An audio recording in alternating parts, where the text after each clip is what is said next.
Now we're going to talk about binaries, strings, and charlists in Elixir.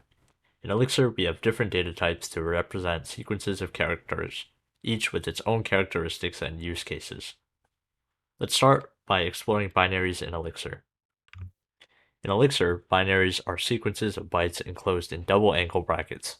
In this example, we define a binary named binary with the bytes 104, 101, 108, 108, and 111 representing the characters hello. We use the io_puts1 function to print the binary to the console. The byte size 1 function returns the number of bytes in the binary, and the bin size 1 function returns the size of the binary in bits. Moving on, let's explore the strings in Elixir. In Elixir, strings are represented using double quotes. In this example, we define a string named string with the value hello. We use the io_puts1 function to print the string to the console, and the string length1 function returns the number of characters in the string. Lastly, let's explore Charlists or Charlists.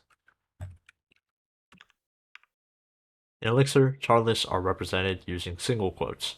In this example, we define a charlist named charlist with the value hello.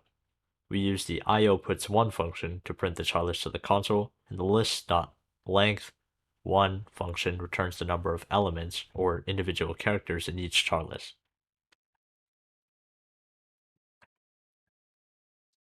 That concludes our exploration of binaries, strings, and charlists in Elixir. We've learned about their differences, characteristics, and how to work with them effectively. Understanding these data types will help you manipulate and process text-based data in Elixir.